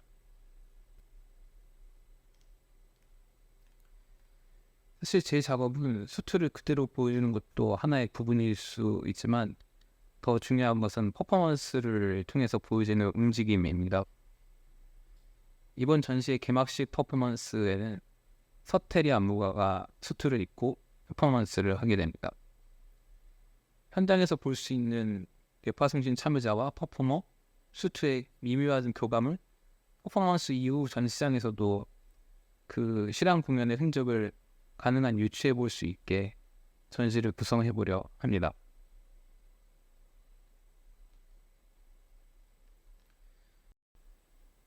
기술이 발전함에 따라서 다양한 매체의 접근성이 높아졌고 이 속도를 지켜보면서 공부하는 것 역시 하나의 흥미 요소 중 하나입니다. 저의 경우에는 호기심에 이끌려서 매체에 더 집중하게 될 때가 있는데 이런 것을 경계하고 있습니다. 찾고자 하는 방향의 중심을 잃지 않고 매체에 대한 연구를 해야겠다고 생각하고 있습니다. 제 작업에서는 사람과 사람 사이를 연결을 도와주는 장치로서 기술을 활용하고 있습니다.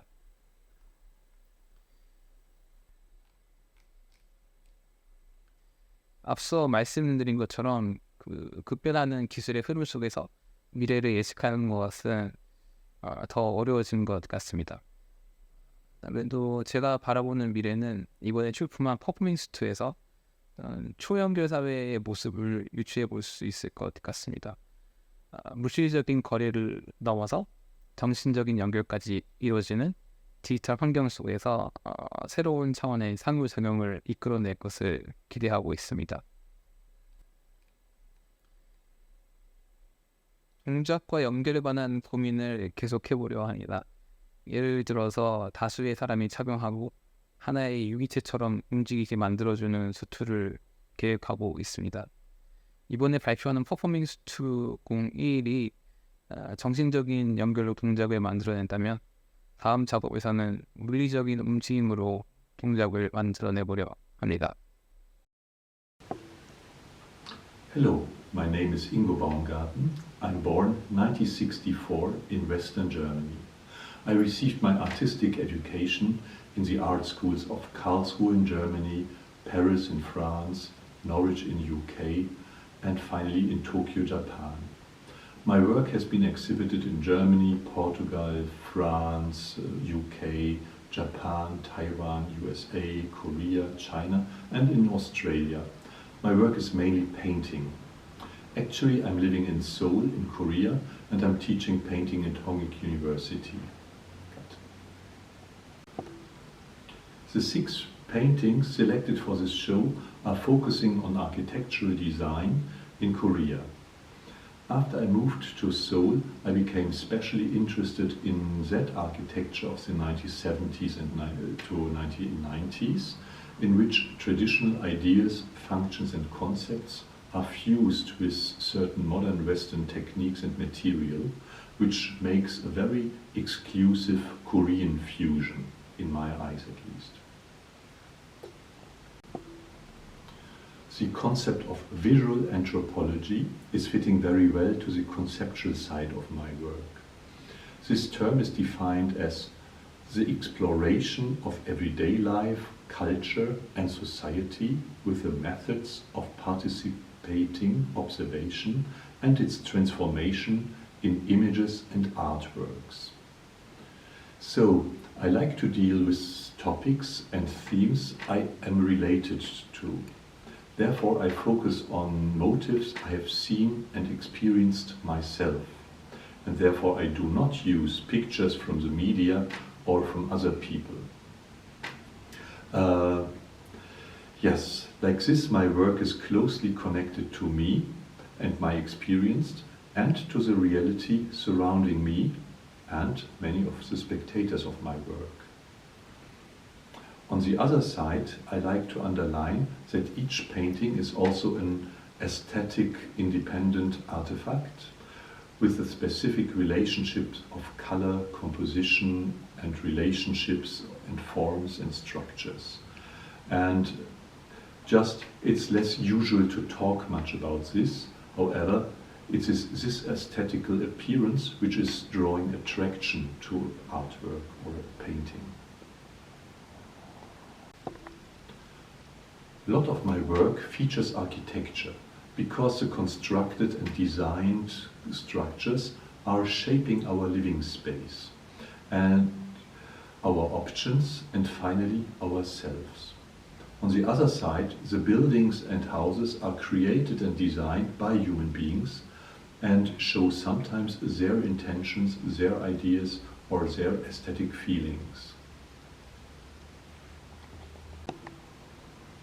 My paintings are dealing with the human sphere and the human living space, but without showing human figures. The main reason is that if there is a human figure in an image, that figure dominates usually the composition and often invites for identification.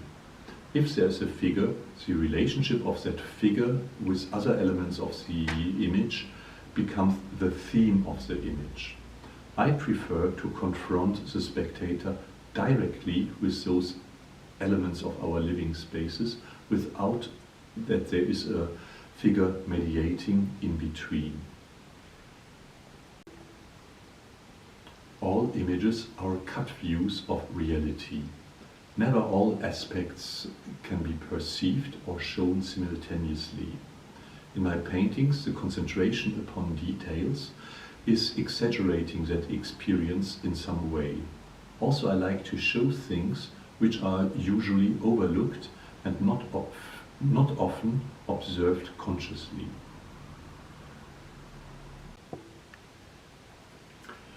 Since minimal and concept art appeared as a dead end for the development of modern art, postmodern or contemporary artists are expanding the concept of art. Joseph Beuys shaped the term der erweiterte Kunstbegriff, the expanded concept of art in the, I think, early 1970s. New forms, new techniques, new themes and contents and new functions are introduced as art or to art. This tendency of expansion is one of the most important features of contemporary art. Artists choose nowadays very specific and very personal themes for their work, and often those works are not accessible for spectators without profound background knowledges or a very specific introduction by art professionals. The risk of this tendency is that normal people might not feel addressed and not attracted by this kind of art, and that contemporary art loses its connection to society. Actually, I did not take part in the exhibition of 1993 in Daejeon, but as a member of the Institute of Session 7, as far as I remember, I was invited to take part in the session of the Institute in Paris, and we made our school trip to Korea. So like this, I took part in the symposium and I visited the show in Daejeon. The concept of that institute in Paris has been to bring together young artists with more established ones to create exchanges beyond the generations and beyond the internet levels of cultures. Like this, the institute invited every year 20 young artists with a scholarship to come to Paris and there to meet people from the art and culture area, which had been already quite established. And there were discussions taking the whole day in this institute between one of the artists or philosophers or poets or so on, with us, the young artists who were invited. Those discussions took the whole day, which was quite exceptional. So in the morning it began with a presentation, and then there came a discussion, and then lunch, and then afternoon we continued to discuss and to talk with each other. Yeah. So in a similar style, Pontus Hulten, the director of the institute, conceived the art exhibition for the Expo 93, and he invited established artists who had been at this institute to present themselves, and he invited some of the young artists who attended the institute in the previous sessions. And the symposium was conceived as a new session of discussions, and like this I was invited to come to Korea to take part in that. In Korea, also a similar number of Korean younger artists were invited to take part. And I remember I like to go out with those Korean younger artists because they knew where are the good restaurants to have dinner. In Korea, the discussions did not take the whole day as in Paris. However, some of the established artists and philosophers had been there with us the whole time, and therefore there was as well a lot of occasion to talk with them, yes, behind the stage or on the in the restaurant or in the bus or wherever. And for me, this trip was my first visit in Asia. I remember that at 대전expo, but later in Seoul, often people wanted to take pictures with me. Foreigners were much more exotic than for the Korean people. And yeah, stop. Future is always ahead and never present. It always comprises some vagueness, and this uncertainty or vagueness, which is included in the concept of future, has been a permanent challenge for humanity since its beginnings. The desire to know in advance what will happen can be seen as a trigger for the historical developments of religion or of science. And up to our time, also the collection and analysis of big data to predict statistically the coming things is one of this kind of desire trying to deal with this uncertainty of future. I assume the title of the exhibition and symposium was conceived in French as Avant le futur, which does not include the cynical double meaning which lies in the English version of the title in the word lies. Lies could be understood as odinka e ita, or as kojingmal hada. The secondary meaning of the title might refer to the fact that many future predictions turn out to be wrong, and that there are even many which are produced with the intentions to manipulate and to betray those who wish to know more about their future. Interpreting the English title in such a way, the optimistic message of the Expo 93, which might be summed up as new technology will solve the problems of the world and of mankind, appears as an attempt of manipulation. Nowadays, the weather forecast and some other predictions became more and more reliable, thanks to advanced technology and science. However, I believe that for the future we have to expect always something unexpected. Thank you. 안녕하세요. 장종환 작가입니다. 저는 서울을 기반으로 창작 활동을 해오고 있는데요. 주로 다루는 매체는 이제 뭐 그림 회화이지만 이제 그림과 다른 매체 혹은 낯선 오브제와의 결합을 이제 지속적으로 시도하며 작업하고 있습니다. 이번 출품작 설명. 저는 여러 미디어를 통해 다양한 자연의 이미지를 수집한 후 이것을 분해하고 드로잉이나 포토샵 프로그램을 통해서 재조합해서 회화로 옮기는 작업을 하고 있는데요. 이번에 출품한 회화 작품들 역시 같은 과정을 거쳐 그려졌고 화면 속 초현실적이고 엉뚱한 상황들을 통해서 부조리극 형식과 내용을 회화로 담아내보고자 했습니다. 그림의 소재는 특정 시기마다 다르긴 한데 주로 인간에 의해 정복되고 개량된 자연의 이미지나 또 사람들이 건강과 아름다움을 위해 맹신하면서 섭취하는 동식물을 소재로 사용하기도 합니다. 3번 작업 전체를 관통하는 주제. 회화 속에 좀 부조리하고 초현실적인 상황을 통해서 사회에 일반적으로 통념되는 좀 여러 기준들 그런 걸 비틀어보고 그 기준이란 게 예를 들면 뭐 미의 기준이나 뭐 보이지 않는 암묵적인 계급 이런 걸 예로 들 수 있을 것 같은데 그리고 거대한 사회 속에서 개인이 마주하는 불안과 어떤 비극적인 상황들을 좀 작업을 통해서 희극적으로 번역해 보고자 합니다. 4번 유토피아 이미지를 다루게 된 계기. 좀 종교화나 프로파간다 이미지에서 다뤄지는 이상향의 풍경을 보면 굉장히 희망차고 또 뭔가 과하게 아름답지만 이게 과연 실현 가능한 세상일까?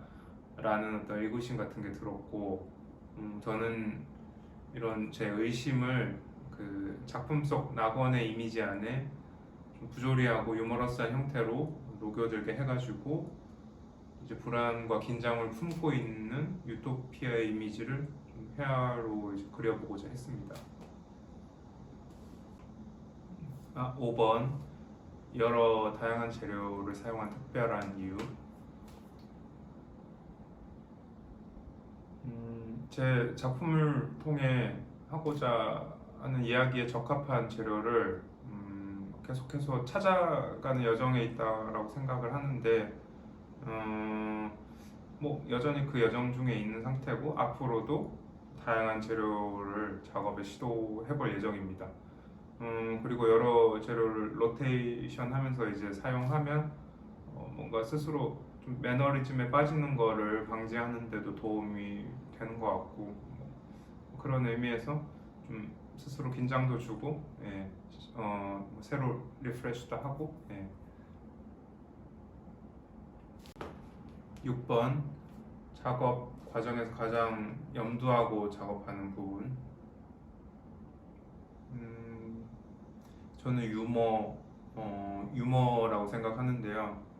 좀 이렇게 유머러스한 부분은 작업의 가장 중요한 키워드라고 생각하는데 우리가 이렇게 사회나 혹은 내면에서 마주하는 불안과 비극에서 오는 고통 같은 걸 유머를 통해서 잠시나마 휘발시키기도 하고 또 어떤 진지함 속에 감춰진 허구 같은 걸 캐내기도 하고 또 허구 앞에 세워진 그 진지함이라는 벽을 이제 유머로 무너뜨리기도 하는 그런 부분이 전 유머가 가진 굉장히 큰 매력과 기능이라고 생각을 해서 작업에 가장 좀 염두를 하고 어떤 가장 주요한 화법으로 이용하고 있는 것 같습니다. 7번 동시대 미술은 다양한 매체와 그 수만큼 다채로운 실험이 이어지고 있습니다. 이런 흐름 속에 반드시 지키고자 하는 것은 무엇입니까? 요즘 이제 AI 기술이 화두이고 또 다양한 분야에서 엄청난 변화를 일으키기도 하고 또 뭐 미술도 예외는 아니라고 생각되는데요. 이럴 때일수록 창작자 개개인의 정체성을 지키는 게 가장 중요할 것 같다는 생각이 드네요. AI에게 이제 정체성마저 휘둘리게 되면 이제 음울한 SF 영화에서 보던 그런 일들이 이제 실제가 되는 순간이라고 생각됩니다. 8번 당신이 생각하는 미래저편의 모습은 어떠한가요? 지금 세계 곳곳에서 벌어지고 있는 굉장히 종말에 가까운 그런 상황을 지켜보면서 뭔가 우리는 멀지 않은 미래에 멸종하지 않을까 뭐 그런 생각이 되는데요. 뭐 몇몇은 또 살아남아서 다른 행성을 개척해서 또 살아갈 수도 있을 것 같고 근데 뭐 소멸하는 거는 자연스러운 일이고 또 우리가 사라져야 또 다른 새로운 종이 나타날 것이고 뭐 근데 저도 이제 이런 사실을 자연스럽게 받아들이기까지 꽤 긴 시간이 필요했던 것 같은데 근데 뭐 이거를 인정하고 난 후에는 오히려 마음이 편하고 전보다 즐겁게 생활을 하는 것 같아요. 미래는 뭐 자연스럽게 뭔가 사라지고 또다시 새로운 게 생기고 이런 반복의 사이클이 지속되지 않을까 생각됩니다. 9번, 앞으로 어떤 작업을 시도해보고 싶나요? 저는 뭐 완전히 새로운 이야기 혹은 뭐 새로운 형태, 형식의 뭐 실험보다는 지금까지 한 10년 조금 넘게 작업을 해왔는데 이제 기존에 좀 펼쳐놨던 이야기나 매체 실험 같은 거를 이제 하나씩 좀 심화 발전시켜보고 싶은 그런 좀 욕심이 있는 것 같습니다. 감사합니다.